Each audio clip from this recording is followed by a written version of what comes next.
战争黎明4的官方发布了机械神教对战太空死灵的对战演示，我们来看一看。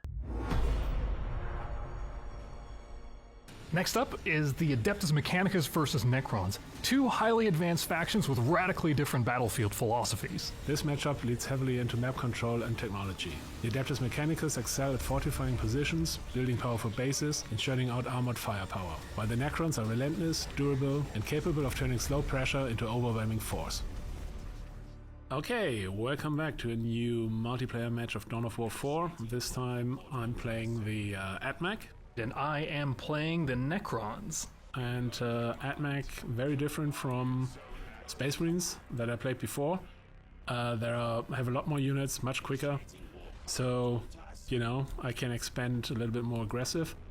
And also what I want to do is, with the Datasmith, these guys, that are the builder units basically, I want to build up a Newsphere network. So basically, whenever I build a building, I try to make sure that the next building is, you know, within the network, because what it does is it makes the network stronger, and a stronger network means, you know, buildings produce for cheaper, or, you know, turrets fight harder, you know, stuff like that.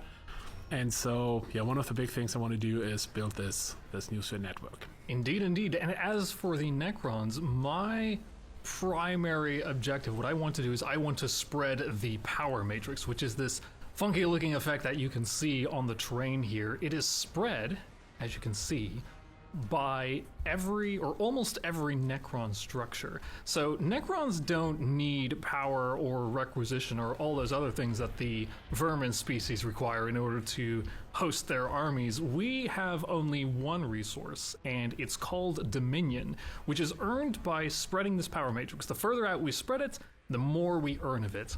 The power matrix also grants additional bonuses to our units on it, so they gain improved HP generation, they regain members faster. All Necrons basically automatically heal slowly over time, and we can speed that up as long as they are on the matrix. So that gives us a big advantage in combat. So the further we can spread out, we do hit a maximum at some point for our Dominion, but with this, it can still benefit us greatly throughout a match. Right, and I assume these 3 points here will probably be very contested. So what I'm trying to do now is basically spread the network to the points, because this helps me in two different ways. First of all, my network grows, which is good, but also then when I build turrets there, all the turrets become much more powerful. Indeed, I already saw that you are trying to take this point on, so I've sent some scarabs out to fight your rangers.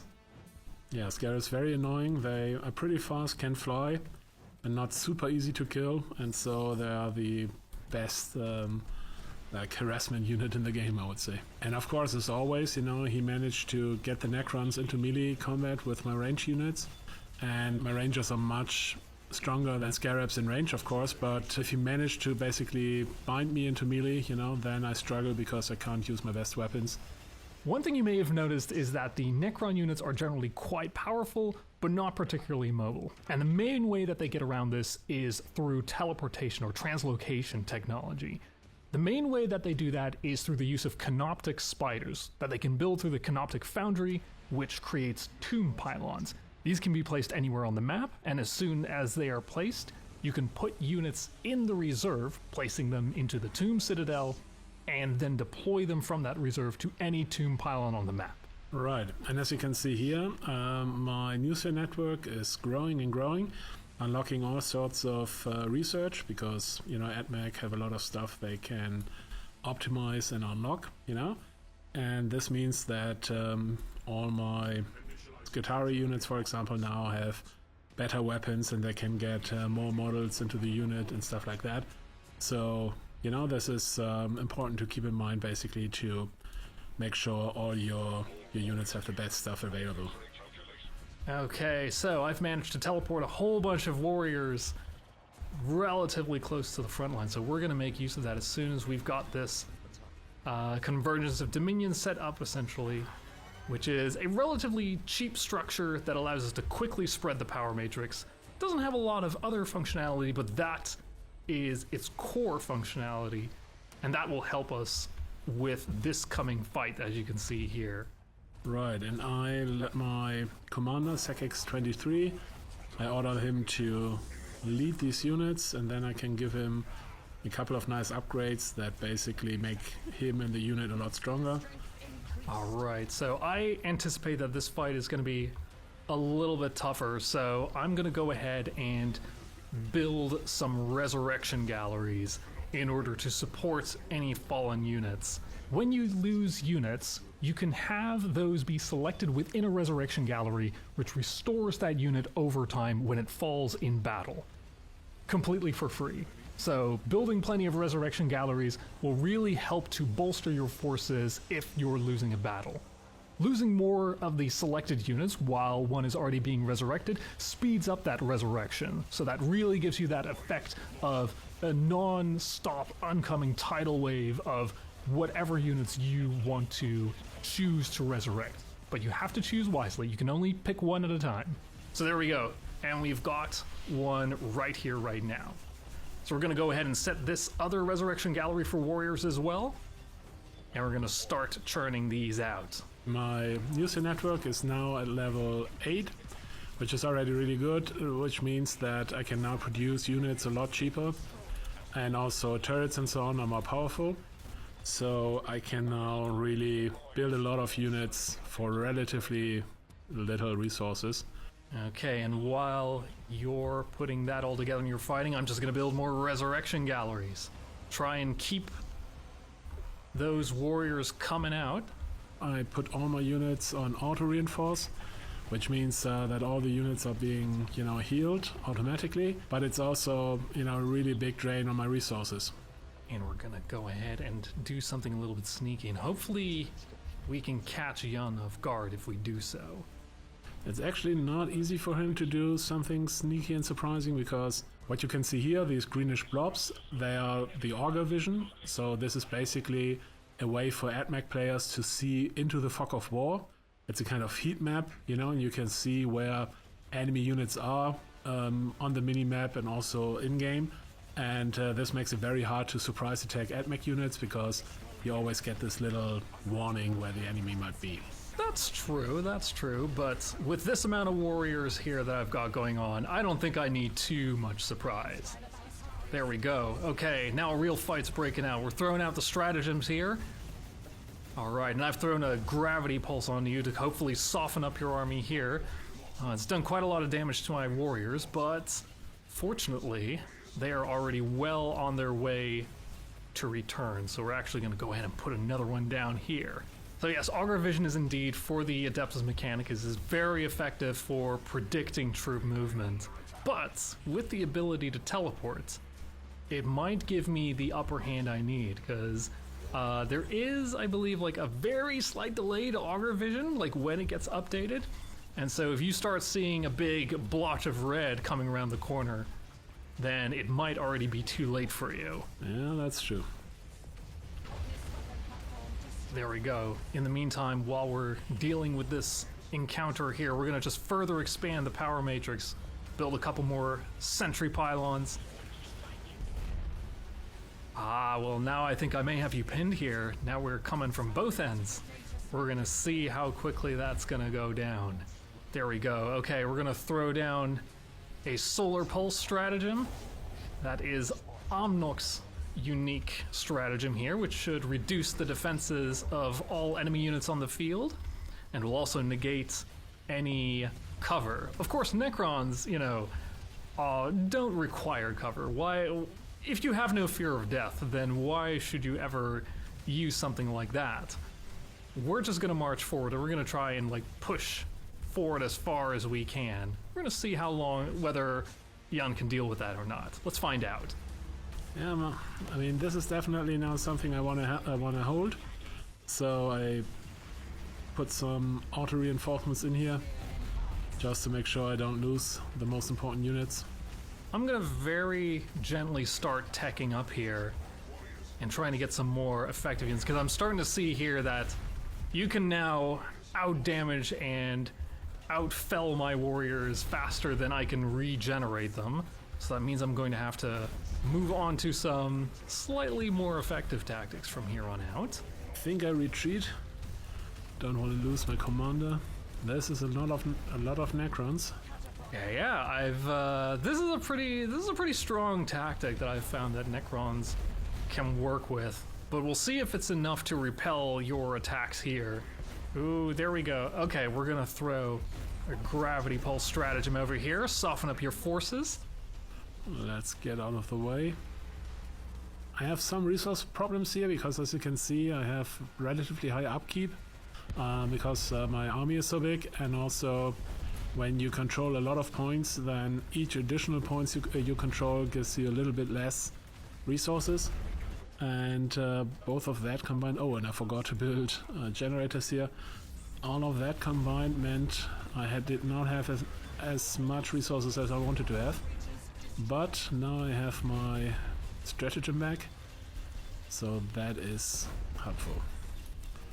And also, I mean, his warriors are pretty good against a lot of things, but not against tanks, right? So these guys can hopefully keep them away for a while.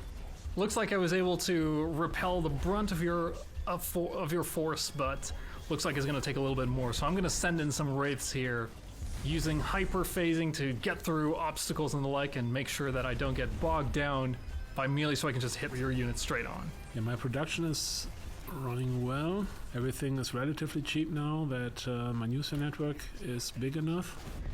But actually, let me make it even bigger, because even bigger means even cheaper units. There we go. Okay, I've got one of the Necron endgame units out, which is the Monolith. So we're going to teleport this bad boy straight over here to come and deal with your forces. And we're going to start deploying units from it, from reserve, same as we do with the tomb pylons. There we go. And then we're just going to move forward until we hit your headquarters. Get our Lich Guards out. Oh my goodness. They were just taken out by that Scorpius Disintegrator. We're going to have to take care of that. There we go. Ooh, that was a little bit too close. Probably shouldn't have done that. That's a mistake on my part. Uh-oh, you got quite a few of these.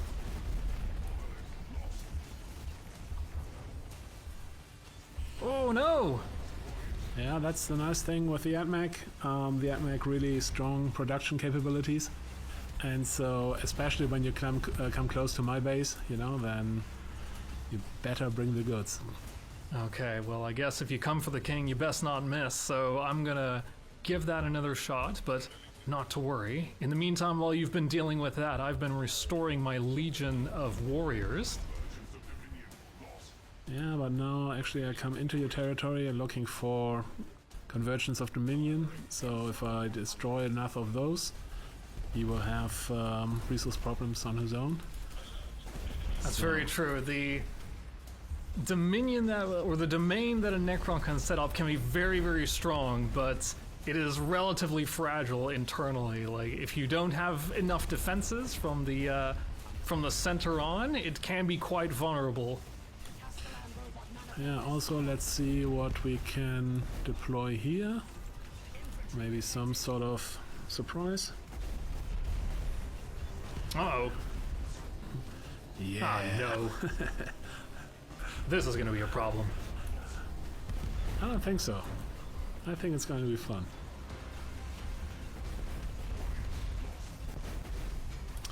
Oh, and all your nice resurrection galleries. Because obviously the resurrection galleries here, each one resurrects one type of enemy, and so if I destroy all three of them, then 3 types of enemies won't come back anymore, which makes it a lot easier for me. Okay, time to take care of this. We're gonna have to get rid of that knight. Fortunately, I've already got another monolith out. We're just gonna teleport it as fast as we can. This is not looking great for me, but I still have a few cards up my sleeve, and we almost have that knight down. Yeah? What I'll do is I'll see if I can... There we go. get a few Canoptic Doomstalkers out to try and tackle it. Long range armor piercing should do the trick. Oh no, my knight. If only I had another one. Ah, no, not for real. We're going to go ahead and get a whole bunch generated. Oh, it's just a little too late for teleporting that out. Ah, well, I unfortunately seem to have been hoisted by my own petard, having not enough defense here. I very aggressively spread the power matrix, but I didn't have any other internal defenses here, so... Oh, this is going to be a problem. I'll just put one down now. Yeah, Necrons actually have pretty good turrets, and the smaller ones, they can actually teleport, which makes them especially nasty, because basically you can, you know, push them wherever you want them to go with your front, you know, so that's... Oh, there it is. Oh. This is what I was looking for. Yeah, now I'm in danger. Well, it was a significant back and forth, Hyun, but it looks like this is going to be a pretty decisive victory for you. Well played. Thank you. As it should be, the AdMac won. See you later.